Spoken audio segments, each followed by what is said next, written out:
Namaste, India Post family. Welcome back to Postal Classroom. Today's video is different because we are not just skimming the surface, we are going deep. The Post Office Act 2023 is the new constitution for our department, replacing the 125-year-old law from 1898. Whether you are a GDS aiming for MTS or a PA aiming for inspector, this act is now the most critical part of your syllabus. We are going to cover all 16 sections one by one. I want you to treat this video like a real classroom session. Pause, take notes, and answer the questions I ask. If you're ready to update your knowledge from the 19th century to the 21st century, type "ready" in the comments right now. And let's begin.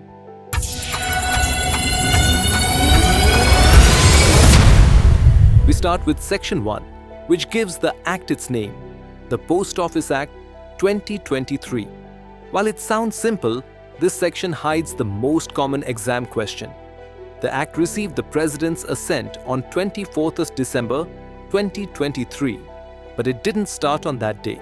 As per the official notification, this Act came into force on 18th of June 2024. Please write this date in your notebook in bold letters, 18/6/2024. In your exam, if they ask for the commencement date, do not get confused with the year 2023. The correct answer is June 2024. Section 2 is your dictionary for the new department. It defines 3 critical terms.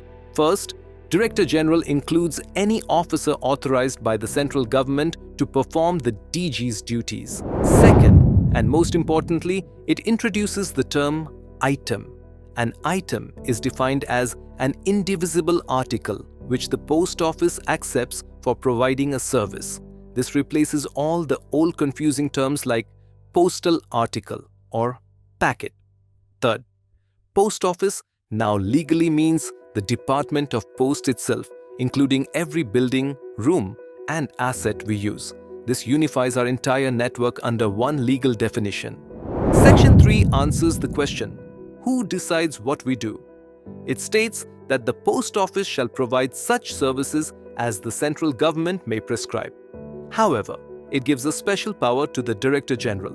While the government decides which services to run like Speed Post or PLI, the DG has the power to make regulations to fix the charges and set the terms and conditions. This is crucial for exams. Who fixes the tariff? The answer is the DG via regulations, not the Parliament. Section 4 is a historic shift. In the old 1898 Act, we had the privilege of conveying letters. That monopoly is gone. Under Section 4 of the 2023 Act, the Post Office has the exclusive privilege of issuing postage stamps. Listen carefully. This definition of postage stamp has been modernized to include both physical stamps and digital versions like codes or franking. This section ensures that while courier companies can deliver letters, only we can issue the official stamps that denote payment of postage. Section 5 deals with the future of logistics, addresses, and postcodes. It empowers the central government to prescribe standards for addressing items. More importantly, it redefines the postcode. A postcode is no longer just a 6-digit number. The Act defines it as a series of digits, letters, or a digital code used to identify a geographic area. This effectively legalizes future technologies like geotagging or alphanumeric codes. I have a question for you. How many digits are in our current PIN code system? Comment below. Section 6 is short but vital for international operations. It gives the central government the power to make rules to give effect to arrangements made with foreign countries. This section is the legal backbone for our interaction with the Universal Postal Union, UPU, and bilateral agreements. It ensures that when you book an international parcel at your counter, the service is backed by Indian law that aligns with global treaties. Section 7 is our financial weapon. It states that every person who avails a service is liable to pay the charges. But what if they refuse? The Act says such amounts shall be recoverable as if they were an arrear of land revenue. For those who don't know, arrear of land revenue is a very strict recovery method used by district collectors to seize property for unpaid taxes. This ensures the department has strong legal support to recover its money from defaulters. Section 8 simplifies legal proceedings for us. It states that the official marks on items like your booking date stamp, delivery stamp, or refused remark serve as prima facie evidence of the facts they denote. This means that in a court of law, the judge will accept the date on your stamp as the truth without requiring you to personally appear and testify unless the other party can prove it is fake. Your stamp is your voice in court. Keep it clean and accurate. Section 9 is the security provision.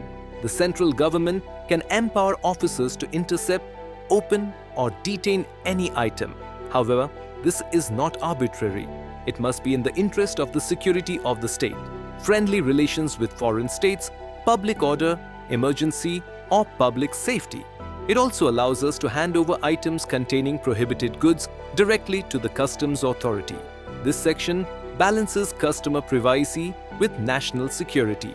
Section 10 is the Employee Protection Act. It states that the post office is not liable for any loss, misdelivery, or delay unless prescribed. Most importantly for you, subsection 2 says that no officer shall incur any liability unless the officer has acted fraudulently or willfully caused the loss. This is your safety net. If you make an honest mistake, you are safe. But if you willfully destroy mail or commit fraud, the law will not protect you. Remember this distinction for your exam. Section 11 is about administrative speed. It allows the central government to authorize the Director General to exercise any of the powers conferred upon the government by this act. However, there is one major exception.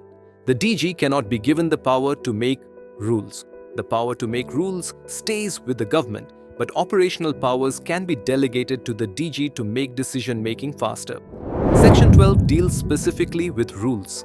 It states that the central government may, by notification, make rules for carrying out the purposes of this act. In exams, you will often be asked, who has the power to make rules under Section 12? The answer is always the central government. These rules usually cover the broader policy framework of the postal system. Section 13 is the counterpart to Section 12. It empowers the Director General, with the prior approval of the central government, to make regulations. These regulations typically deal with operational details like fixing charges, defining terms of service, and supply of stamps. Pop quiz. If the question asks about regulations for postal services, which section is it? It is Section 13. Do not mix up Section 12, rules, and Section 13, regulations. Section 14 ensures democracy and accountability.